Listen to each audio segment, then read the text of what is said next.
স্বাধীনতা উত্তর আমরা লক্ষ্য করেছি তরুণদেরকে দুর্বৃত্তায়নে বন্দী করে রাখা হয়েছিল এবং অপরাধ এবং তরুণ সমাজ সমার্থক শব্দে পরিণত হয়েছিল। তো গত 16 বছরও আমরা দেখেছি যে তরুণরা বিভিন্নভাবে বঞ্চিত হয়েছে। তরুণরা বাংলাদেশের রাজ্যে ভোটাধিকার যেমন প্রয়োগ করতে পারেনি, পাশাপাশি তরুণদের ব্যাপারে বলা হয়েছিল যে ঘরে ঘরে চাকরি দেওয়া হবে, কিন্তু আসলে এই চাকরিটা ছিল দলীয় পরিচয়ের মধ্যে সীমাবদ্ধ। আর এছাড়া আরেকটি বিষয় এর মধ্যে আমরা বলেছিলাম যে পাবলিক সার্ভিস কমিশন নামে একটি কমিশন ছিল, সেখানে কিন্তু নিরপেক্ষভাবে কেউ সেখানে চাকরি পাওয়ার সুযোগ হয়নি। কারো যদি সরকারি দলের পরিচয়ের বাইরে ওই পরিবারে কিংবা আত্মীয়স্বজনের মধ্যে কোনো পরিচয় থাকতো তাহলে তাকে কিন্তু ওখানে কোয়ালিফাইড করা হতো না। কিন্তু এখনকার তরুণদের দাবি হচ্ছে রাষ্ট্র যাতে তাদের কর্মসংস্থানের ব্যবস্থা করে, তাদের যদি মেধা মনন শক্তি সাহস এবং সম্ভাবনা থাকে, এই সম্ভাবনাকে ধারণ করার জন্য তারা একটা নিরাপদ আশ্রয় চায়। আমরা মনে করি বাংলাদেশের তরুণদের মেধা মনন শক্তি সাহস সম্ভাবনা এবং স্বপ্নকে ধারণ করা এবং লালন করার সক্ষমতা বিএনপির রয়েছে এবং বিএনপি যদি ক্ষমতায় আসে প্রথম 18 মাসের মধ্যে তরুণদের জন্য 1 কোটি কর্মসংস্থানের ব্যবস্থা করা হবে। বলা হয়নি যে ঘরে ঘরে চাকরি দেওয়া হবে। চাকরি পাওয়ার ক্ষেত্রে তরুণদের মেধা মনন যোগ্যতা মূলত প্রধান তাদের চাবিকাঠি হবে। তরুণদের দাবি হচ্ছে রাষ্ট্র থেকে তারা যাতে বৈষম্যের শিকার না হয় এবং রাষ্ট্র থেকে তারা যাতে সব ধরনের পৃষ্ঠপোষকতা লাভ করে। সরকার নিশ্চয়ই রাষ্ট্র পুনর্বাসন করবে, রাষ্ট্রকে চালাবে, সরকার চালাচ্ছে, বিএনপি তো চালাচ্ছে, ছাত্রদল তো চালাচ্ছে। আমরা আগেও বিরোধী দল ছিলাম, এখনো বিরোধী দল আছি।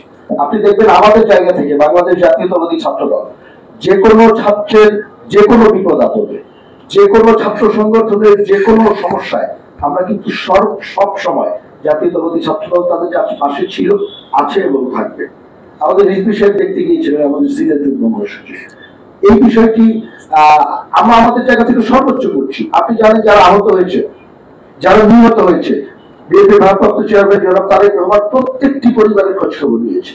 ইভেন গত রোজার ঈদে প্রত্যেকটি পরিবারের কাছে আমরা গিয়েছি, যতটুকু আমাদের সামর্থ্য ছিল প্রত্যেকটি পরিবারের কাছে গিয়েছি।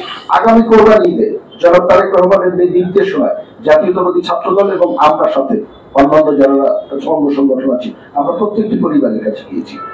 যারা আহত হয়েছে, যারা বিদেশে চিকিৎসাধীন ছিল, আপনাকে বলতে পারি সিঙ্গাপুরে যারা চিকিৎসাধীন ছিল, থাইল্যান্ডে যারা চিকিৎসাধীন ছিল, আমাদের যুবদলের সভাপতি আব্দুল মোন্নার নেতৃত্বে সেখানেও তাদের পাশে আমরা দাঁড়িয়েছি। কিন্তু আশ্চর্যের বিষয় হলো জিনিসটি খুব গুরুত্বপূর্ণ কোশ্চেন আপনি করেছেন। জিনিসটি হলো পুনর্বাসন এবং সহায়তা মূল দায়িত্বটি হলো রাষ্ট্রের, মূল দায়িত্বটি হলো সরকারের, যাদের রক্তের উপরে ভর করে এই সরকার বসে আছে, যে শহীদদের রক্তের উপরে ভর করে সরকার বসে আছে। আজকে পর্যন্ত শহীদদের পুনর্বাসনের কোনো উদ্যোগ আমরা দেখিনি। 5 লক্ষ করে টাকা দেওয়া হয়েছে শহীদ পরিবারকে।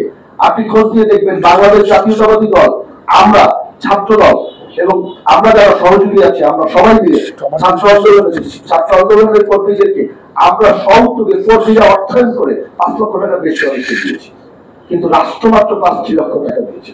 আজকে পর্যন্ত কোনো শহীদ পরিবারের যারা সদস্য আছে তাদের চাকরির ব্যবস্থা হয়নি, যেটি খুব সহজ কাজ। তাদের পুনর্বাসনের কোনো ব্যবস্থা হয়নি, তাদের স্থায়ীভাবে অর্থনৈতিক মুক্তির কোনো ব্যবস্থা হয়নি। শেষ করবো একটি কথা বলে, বাংলাদেশে এখন একটি অপরাজনীতি চলছে, একজনের দোষ আরেকজনের ঘাড়ে চাপিয়ে দেয়। এবং আরেকটি জিনিস বলবো, সবসময় আমরা গণতন্ত্রের পক্ষে লড়াই করেছি। গণতন্ত্রের বিকল্প অতীতে 16 বছর শুনেছি উন্নয়ন যেমন গণতন্ত্রের বিকল্প না, সংস্কার গণতন্ত্রের বিকল্প না, বিচার গণতন্ত্রের বিকল্প না। আমরা সংস্কার চাই, আমরা উন্নয়ন চাই, আমরা বিচারও চাই। আমরা সবচেয়ে বেশি ভিত্তি হয়েছি, সুতরাং বিচারের দাবি আমাদের সবচেয়ে বেশি। আমরা সব চাই, সাথে সাথে আমরা মানুষের ভোটাধিকার এবং গণতন্ত্রও চাই। আমরা অতীতে যেভাবে ছিলাম ভবিষ্যতেও আমরা সেভাবেই ছিলাম।